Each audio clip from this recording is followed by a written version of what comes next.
12 weeks. We did it. I did it. Did you do it? I am on the other side of 12 weeks. Hi, my name is Sandra, and welcome to Tap the Soul. Here we talk about mindfulness, intentional living, curating your life, a few other things. And today we're going to be talking about the 12-week journey that I just completed, Whispers Behind My Smile. It is a journey within. It is focused on self love, self nurturing, self care, and for me, an abundance of self discovery and self awareness. Now, I created this program, and each week I've been sharing my journey with you via video, as well as I post weekly prompts that are located on the post tab here on YouTube. You can join at any point in time. It is an open, free invitation. And really, the goal is to inspire you and to motivate you to prioritize you because you're worth it. So, as I mentioned, I created this program and I created this at a point in my life where I had already started a disruption process. I wrote in my journal a few months before I actually launched this that I needed to disrupt myself. And that disruption occurred with me moving across the country, not really announcing I was moving across the country. I just picked up one day and decided that I was going to move across the country. I ended up changing jobs. I ended up changing the people, places, and spaces that I was affiliated with and associating with. There was a whole evolution that was happening. And I also celebrated a birthday. And I remember posting on Instagram a video where I said that this was my transformation year. Now, I had no clue what a transformation year was really going to be all about. I just knew I needed to do something more than what I had already accomplished. And I didn't know the what or the how. So when I sat down and started putting this program together, it just made sense. I did need to do a lot of self love and a lot of self nurturing because I have been neglecting myself for quite some time and I needed to do something about that. So every week, I spend time in my journal. I encourage you to do the same or with the Notes app to go through the reflection prompts, to have a conversation with yourself. So I have a conversation with myself. I do normally spend time in my journal. I do morning exercises. I meditate. I have a conversation with myself in my mirror. I will explain that more as I talk about that week where I shared that with all of you. And weeks 1 to 6, I've already talked about. So I will link that in the description box below. And so you can take a look at that. This video is going to solely focus on weeks 7 through to 12. And then where do I go beyond that? Um, I have a little friend here keeping me company. So hopefully she'll behave so I can get through this video. So let's dive right into it. Week 7. Now, week 7 is on the other half of it's on the other side of the midpoint. And when I talked about week 6, just to kind of bridge the gap between that point to this point, I was really proud of myself at my accomplishment. I had stuck with it. I had been disciplined. I had been disciplined. I had been consistent, focusing on myself, going through this journey week to week, sharing it with all of you. And going through some dark moments, some good moments as well, but there were some dark moments that I was going through, and I didn't pack it up and quit. I was tempted from time to time. I felt that some weeks were really heavy, and instead of quitting, I figured just keep putting myself through the paces of it because I started to feel myself shift. I just couldn't figure out what the shift was. I can feel that growth.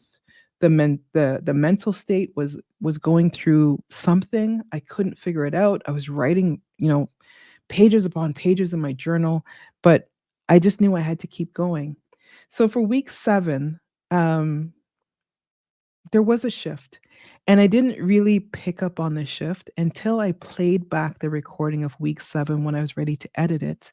It was the first time that I had ever started recording and I announced to myself as my government name of Sandra. And just that playback, I felt a light bulb go off on understanding the growth and the transformation that was underway. See, Tap the Soul was never supposed to be my name. Tap the Soul is a brand that I started in 2018 with an Instagram page with the goal of one day putting products out there, poetry, and a few other things. And I'll talk about that more in another post. But Around the time 5 years ago, COVID happened, and I went onto a social platform called, Twitch.tv, and when I signed up there, I signed up with that Instagram page of Tap the Soul. So, for 5 years, I've been carrying the name of Tap the Soul, Tap, a few other variations of it, but that's never been my name, and it was never supposed to be my name. And when I played the playback of week 7 and heard myself say my name, that barrier that I had put between myself and the version that I'm evolving to, it kinda just went away. It just like, when I said, like, it really just made sense. It no longer made sense for me to be calling myself Tap or Tap the Soul. All of my podcasts have it, previous videos, the week 6 has it. Just from 1 to 6 transitioning over to week 7, I'd already seen that growth just from watching the playback of week 7. Week 7 was still a hard one for me, like, I kept it light, but it was still a hard one for me because I talked about resilience on getting through the death that I had, at a young age that I had to go through, and the grief and how it pivoted my life. Now, a lot of people see resilience as having to be strong and having to be tough. And that's what I thought. But when I started to do that look back that I talk about a lot, I realized that that resilience was not about being strong or being tough. It was just allowing myself to go through the motions to get through the other side. Now, it's taken me a couple of decades to get through the other side, but regardless of how long it's taken me, the goal is that I am on the other side of it, continuing to heal, but resilience is what got me through. And, when I started to continue looking at that inner strength and confidence of that week and what it really meant to me as I was writing in my journal day after day, sometimes twice a day or more, um, there was also the point that I had to stop and celebrate. There's so many times where we don't take a moment to stop and celebrate the moments that we've gone through because we don't see them as a milestone worth celebrating. And for me, regardless of whether it's big or small, anything that you are doing to help you, you should stop and celebrate. And it could be small things, it could be big things, the little things that nobody else would be paying attention to, but you're paying attention to it because you put the effort behind it. Stop and celebrate. Week 7 was also hard for me because I became aware publicly on the fears that I've been carrying since childhood. Now, when you write stuff in a journal, it's one thing, but when you get in front of a camera and a microphone and you start to share those insecurities that you have about yourself, that is a different level of growth that I wasn't anticipating while taking myself through this journey. You see, I've talked about in past videos, but especially in that week 7, um, I was raw, I was vulnerable, and I was naked. And I shared about, me not feeling like I'm enough, me feeling like I'm not worthy, me not feeling like I belong, and definitely not feeling like I was worthy of love. And it was overwhelming, and it carried into week 8. And it carried into week 8 for me because week 8 was all about deepening authentic connections. Now, I just had a moment where I revealed the insecurities that I've been carrying for 40 some odd years. And a lot of things started to click where I had to go back and do a reevaluation of some of those authentic connections that I have or thought I have or that I want. And that made week 8 another hard week to process through. When you've latched on or connected with people, places, and spaces, and you're coming from a headspace where you don't feel like you're enough, you want to feel like you belong, you want to feel loved, respected, appreciated, you have to do that analysis and really make sure that the people, places, and spaces that you're connected to, you're supposed to be connected to them for the right reasons. And some of those, to be honest with you, they weren't for the right reasons. It was because I had those insecurities and I was latching on to all of this outward gratification and acceptance and appreciation and love and respect that I needed to actually be focusing on inward and I needed to figure that out inward. And that sense of change and loss was hard because those authentic relationships, you miss them. They're a part of who you are. They're part of the person that you were. But as you're going through a journey of this, you start to realize that the person that you were, the person that you are, the person that you're becoming, you're going to have to let go of some things and shed some things and pick up some things and grow into something. But we're never necessarily prepared with having to let go of things that we genuinely love, appreciate, or are attached to, even if we realize that we are attached to them for the wrong reasons. So I didn't really know how to cope really well with that. And I felt like I was extremely overwhelmed. I was definitely feeling like I was suffocating. Um, so I had to pause. And for me, the only way that got me through outside of the journaling and everything that I was doing was to focus on my breath. I had to take a moment and focus on my breath to get grounded, to get clear, to remember my why, to remember my intentions, to remember why I was putting myself through this journey. And it was focusing on my breath that allowed me to feel like I can start to breathe again, to know that I was going to be okay when I got through the other side of it. I always say the only way out is through, and I really truly do believe that, but it doesn't mean that the journey through is easy, but it is necessary. So I went into, I'm going to say, an unhealthy form of isolation. It wasn't solitude, it was definitely isolation. And I'm going to say it was unhealthy because I was going through everything that I was going through, but I still had life. I still have roles. I still have responsibilities and duties and obligations that I have to go through. And I was doing all of that while I'm dealing with all of this behind my smile. So you will hear me talk about behind my smile, and this program whispers behind my smile because we have a tendency in life to go through, people will ask us how we're doing and we'll say that we're okay. We're totally not okay, but we just give that answer, lying to ourselves, lying to the person who may be asking and checking in on us, because it's easier than dealing with what's actually going on. And I was kind of in a bit of that space, and I focused more on breathing. I will link the podcast that I recorded talking about breath as your anchor.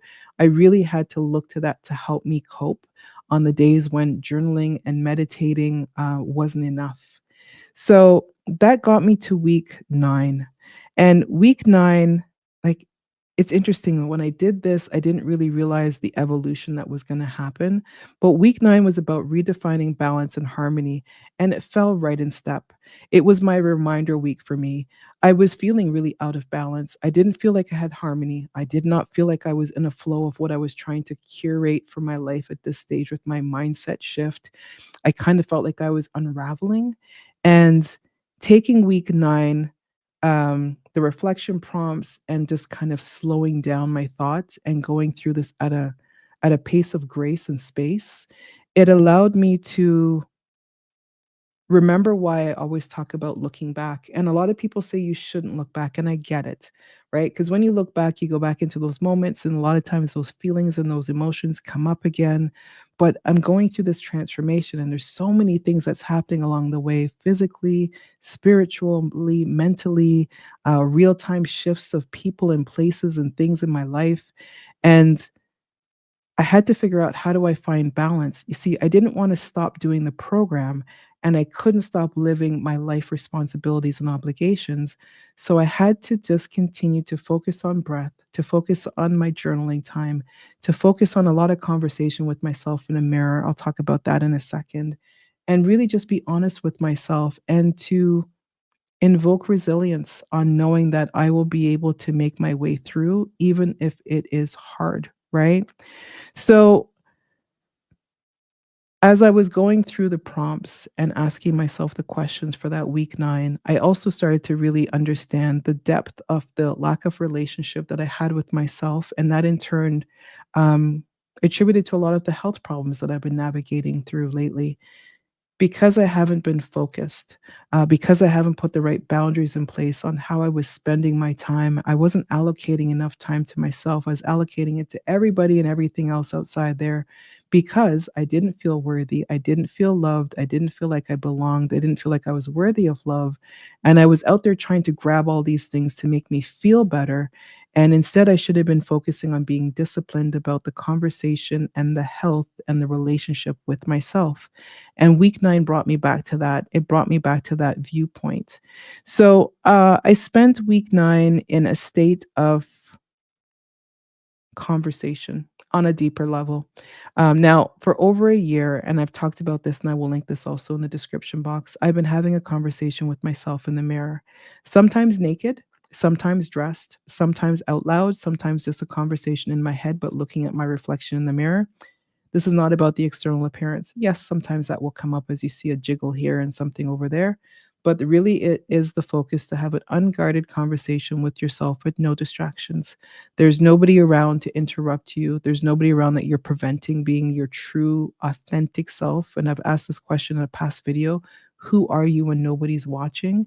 And that conversation with myself in the mirror, it got a lot deeper, and I had moments where I was staring in the mirror and I was crying, and I had to just cry and get it out of my system because I needed to shed a lot of what I've just been holding on to, some of it's resentment and anger and hurt and loss. And those conversations with myself allowed me to figure out that balance. I figured out how to find a grounding, how to feel a sense of harmony, how to start to really claim the flow that I wanted to invoke at this stage of my life. And I keep saying it, like, there were a lot of heavy weeks. There were a lot of heavy weeks, and I did not anticipate that, so I was not prepared for it, but I just knew that I had to continue, and I don't know if it's because I got to week 6 and I felt like I just had to make sure I got to the end of it, or if it was really just because I knew that I was onto something, although I didn't know what. I was scared of what I was unraveling, but I was excited at the same time because I can slowly feel myself coming into myself in a way that allowed me to sleep better at night, to worry a lot less, to start accepting the fact that I'm going to have to let go of people and places that I genuinely love that no longer fit who I am today and who I will be tomorrow. And I had to just continue to believe in faith that I was on the right path and continue moving forward. Now, that brings me to week 10. Week 10 was all about empowering growth and transformation. And this was more than a whisper that I had to tend to. Now, I just talked about the last couple of weeks and how they tied in together and how heavy that they were. So, by the time I got to week 10, I'm just looking at the notes I have here and I'm smiling because, week 10, I confessed that I was finally falling in love with myself. I am 51 years old at the time of recording this, and I'm falling in love with myself for the first time. And it sounds weird to say that out loud repeatedly. Again, I've been writing stuff like this in my journal for decades, but never stopped and thought that I can openly say that I am falling in love with myself and genuinely feel and mean the words that I'm saying at this stage. I was a wife and a mother at the age of 17. I shared that in that week 10 video. And when I look back at the 17-year-old version of myself as a wife and a mother, I had no clue what I was doing. Again, looking for love in all the wrong places, and things happen. A blessing. I always say that for every moment there's a blessing and a lesson. Lots of lessons that I'm still learning, but the blessing of being able to be a mother at that age and grow with my daughter. Is it perfect? Definitely not. But I'm forever grateful that I had to go through of all of what I went through, some pretty hard moments, but a lot of high moments and celebratory moments to get to where I am today because I can truly appreciate falling in love with myself now at 51. I did not love myself at 17 or any of those ages along the way. Very self destructive. But I'll talk about that in a different video. Now, the look back is helpful. And, I said it before and I'll say it again. A lot of people say, don't look back, look forward. I've had to look back and I will keep looking back because it's helping me get clarity as I have shifted my mindset. I am going through this transformation year. I've just taken myself through these 12 weeks. I am going through a shift. And a lot of the shift, I need to understand how I got here, why I got here, in order to heal those pieces so they don't continue to disrupt my life in a way that's preventing me from evolving into the woman that I am becoming day after day throughout this journey. And not just a 12-week journey, just the journey in general of shifting my mind and being more intentional about what I want for my life right now, taking control, being empowered to make those decisions of what I do and don't want, where I do and don't want to be, and not just floating along in life because I want to belong. I want to feel worthy. I want to be loved. I want to be accepted. Taking all of that away and really focusing on believing that I am worthy, that I am loved, that I am deserving of love, and that I am respected. That mindset shift really makes how you operate and where you operate, it looks really different. And some things will stay the same, but I know for myself so far, a lot of things have changed. Now, when I started to close out week 10, I really had to say that I was proud of the path that I was on. Um, and again, it's not easy, right? And I keep saying that over and over because, I thought that, I wrote it out. It looked pretty in my notebook. And then I had to actually do the work week to week. And it didn't look as pretty as it did when I put it together in my notebook. But I was grateful. I was grateful that I'd gotten to week 10. I was still consistent, even with the rough moments where I felt like just throwing in the towel. And I was extremely grateful that I was prioritizing myself. And then, you get to week 11 and now you're just like, I'm just a couple weeks away of being at the end of it. So there's parts of me that was already thinking of what do I do after this? But a lot of it was just getting me to a point of appreciating that progress and again having that gratitude. And I didn't do that enough throughout the first part of the journey, but it was getting me to that point where I really felt like I needed to do that more towards the ending of this journey. And I say that because there's been so much growth and so much uncovering and so much celebration and so much acknowledgement and so much discovery and so much awareness um, in a short span of time. Now, I'm talking about things that I've uncovered that I've been carrying for 30, 40 years, um, maybe even longer, and I don't realize it. So, being able to start peeling back the layers of these things and figuring out what do I need to heal? What do I need to celebrate? What am I acknowledging and realizing for the first time? And understanding the why behind some of this.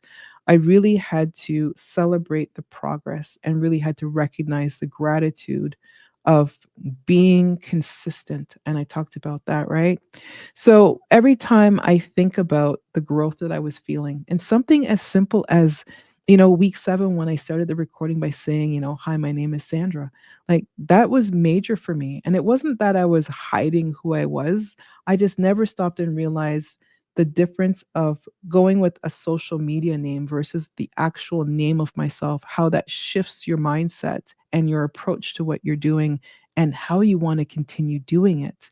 And I said, Tap the Soul is a lifestyle. It is not my name. So I'll definitely talk about that more because there are more things to come that's associated with that. And I'll give the backstory about that as well. But when I started looking at where I was in week 11, um, the conversations I was having with myself in the mirror, there were still some tearful moments, but they were more intense.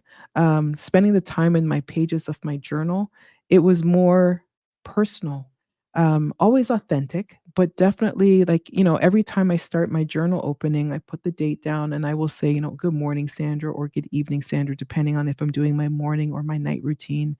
And I will check in on how am I feeling. And then if I'm doing the reflection prompts for the week, I'll follow up on my thoughts around that or other prompts that comes to my mind, right? And when we start getting into these points where you're going deeper within, you are going to hit those hard moments and you have to just appreciate that you are in a healing phase and healing is not an overnight experience. You have to go through the journey and what I started to sense was that it was shifting the energy in my space, not just my physical space, but my overall space, because things started to look different for me. That clarity, understanding that this was my transformation year was starting to make more sense to me by week 11. And I knew that I wanted to continue doing something. So I started already thinking that I was going to do a 2.0 version of this program and it just didn't feel right. Like, I know that I wanna go back and make some edits to this program overall when I put myself back in creator mode. But for week 11, I was still taking myself through this journey as somebody who's never seen it before. So I didn't remember or know what was coming in week 12. I was taking myself week to week and just navigating as I needed to. So I've gone through the shift. I'm no longer using a social media name. I've realized that a lot of the authentic connections that I had were not real, or had come to an expiry. Um, I had to start addressing, why did I not feel worthy? Why did I not believe I was worthy of love? Why did I not feel respected, appreciated? And then I had moments in my journal where I kind of wanted to write down the, why don't you love me? What did I do wrong? What do I do to get that love and that attention? And I wrote it in the journal, but I wasn't gonna go any further than that. I really needed to take myself through the conversations in my head that don't need to happen as conversations with the people or the spaces around me that I felt that I no longer fit in or no longer belonged. And it's hard, right? Like when you start having to let go of the things that you felt comfortable being with and around, when you have to start letting yourself realize that you've been associating to things and people because of an insecurity, and that insecurity needed to be healed and nurtured. Like that's a whole part of this self-care journey, right? It is really uncovering these things. And yes, I'll still pamper myself and soak my toes and get a manicure and all that other stuff, but some of the definitions around self-care really doesn't cover the dark, ugly parts of, you have to take care of all parts of you. There are so many of us that are walking around with unhealed parts of ourselves. Now, I'm not saying that you're gonna be completely healed and you're skipping around and life is good. I always think healing is a forever journey. I will heal on certain components of my life, and I'll know that I have to do more work in other components of my life. And that is the course of growth and transformation. It is ongoing. There's no finish point for me. And that's how I'm making sure that I view it, which is why when I talk about this program, I don't see this as I do 12 weeks, I check a box, I put a star beside my name, and I keep it moving. It is, how do I continue to evolve? How do I continue to grow?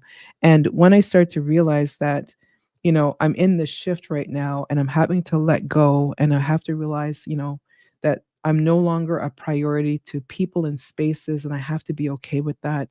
I'm starting to feel invisible again. Now, feeling invisible is something that I felt when I was a child, and I mentioned this in a past video where I have 2 older siblings, and I always felt like I had to be in competition, not willingly in competition, but anything I did was always compared to what they did, and if it did not meet or exceed, then it was never viewed as being good enough. This is my interpretation of but the upbringing that I had with the parent that I lived with, and it became a regular thing, which is a part of those reasons why when I talk about not feeling worthy, not feeling loved, not feeling respected, not feeling appreciated, a lot of that is coming from those childhood moments of feeling like if I didn't come home with an A plus, then it wasn't good enough. If I came home with a B, then it wasn't good enough. And then I got to a point where I'm just like, well, I'm going to come home with a C. It doesn't matter because I'm not good enough anyways. And then again, you start looking for it in all of the wrong places, and things happen. So when I started to think about where do I want to go from here and how do I continue to move this forward, I don't want to lose momentum, right? And that takes me into week 12. It's the last lap of this journey.